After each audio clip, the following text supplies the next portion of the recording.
Today, I'm going to be going over the exact plan I would recommend if my goal was to get as lean as possible whilst holding or building as much muscle as possible over a 90-day period. So this is going to be the 90-day fat loss routine explained, broken down from start to finish. So first things first, fat loss, caloric deficit, we all know this, okay? You need to follow the calories. You need to make sure you take this bit seriously, otherwise it's not going to happen for you. Do not waste your time, okay?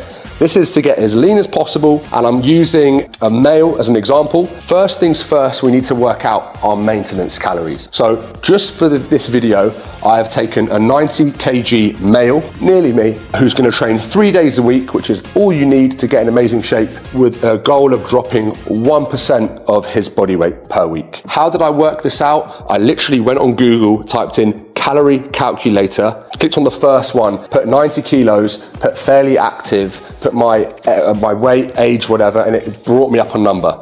My maintenance calorie on this calculator, so if you're male, female, big or small, still do it. It's going to give you your number and then you work off of that. Brought me at my maintenance calories, moderate exercise, 3 to 4, 5 times a week, was 2,924 calories. Let's just call it 3,000 calories is my maintenance, just to make this straightforward, okay? This is the plan I would use, and I've used something very similar to this every single year for multiple years to get myself in the best shape possible. So 3,000 calories, our maintenance. Now, we can be super aggressive, but my advice to you would be start on the slow end and build up as you go, because it's going to get harder as you go. The last 30 days are going to be the hardest 30 days. You do not want to be absolutely starving 20 days into this and ready to stop, okay? Start slow and pick up pace as we go. So overall calories, this is what I would do. For example, we have week 1 to 4, 2,750, 250 calories off. Pretty basic, okay? Week 5 to 8, 2,500 calories. Week 9 to 12, 2,250 calories. So I'm dropping 250 calories every 4 weeks. Now, my macros are going to be different to your macros, but we're looking at 1 gram of protein per pound of body weight. So if I'm close to 200 pounds, I'm looking at 200 grams of protein. Carbohydrates and fats, it doesn't matter. Just fit them in whichever way you need to hit your 2750. If you're not going to track your calories and you hate MyFitnessPal, this probably isn't going to work for you, okay? We need to know where we're at. What gets tracked gets managed, and then we can work down from there. But I'm always going to keep my protein consistent. It stays consistent, let's say 195 to 200 grams per day for 90 days. And as my weight comes down from 90 kilos down to close to 80 kilos, I would still keep my protein kind of based off of that 90 kilo mark. We always want to keep it slightly higher, because the deeper we get into a deficit, the more muscle we're probably going to lose, and we really want to try and maintain as much as possible. But month 1, month 2, month 3, here, easy, okay? What's the third thing? Training. Now, as I always preach on this channel, 3 times a week is plenty, okay? 10 to 20 sets per muscle group per week is plenty. Working in that 6 to 15 or 20 rep range, and all that matters is that we're training hard and close to failure during these sessions, okay? If you want to know exactly what plan I would do, I have another video which explains the perfect 3-day plan, and I would do that. But it's 3 full body sessions a week, everything being hit, including your legs.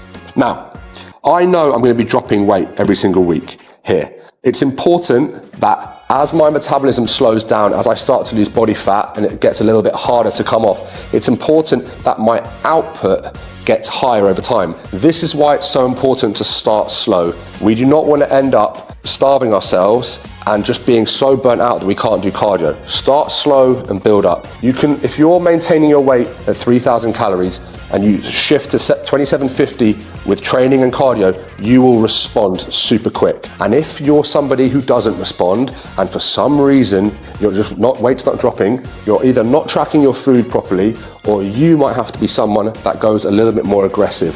2,500, 2,000, 1,800. Sorry, that's just the way it is.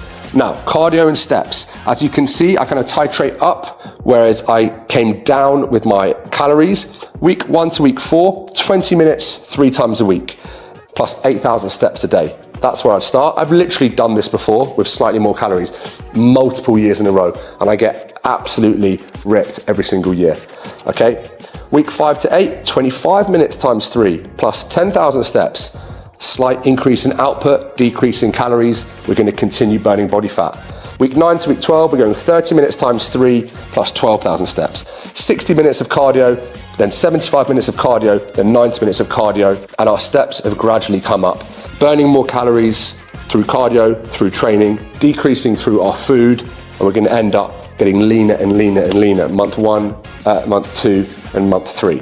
Now, which type of cardio should we be doing? I would recommend sticking to steady state cardio. There's already a lot of stress on the body, there's a lot of fatigue, there's a lot of hunger. It's so important that we're able to stick to this. HIIT training can spike your hunger. When you get very, very fatigued, what you'll notice from HIIT, if you do a real HIIT session, it writes you off and you kind of want to sit down. The bulk of our calories are burned through NEAT, through moving around, through non-exercise activity thermogenesis, moving around. And what you'll find is as you start to fatigue, these are gonna suffer. This is why it's so important to actually track your steps, to have the number to hit. I guarantee you, if you're not tracking your steps, even if you think you're doing a lot of steps, if you were to look at the number over time, this would decrease as you start to get more fatigued. Even the way you talk kind of become a bit more monotone, you don't move around as much. I remember doing my first bodybuilding prep last year, and I remember being thirsty and being sat down and not having the energy to get up and go get a glass of water, and I'd rather just sit there and be thirsty. You can get knackered. We need to slowly come down in calories and slowly come up in cardio, whilst smashing ourselves 3 times a week in the gym, focusing on progressive overload.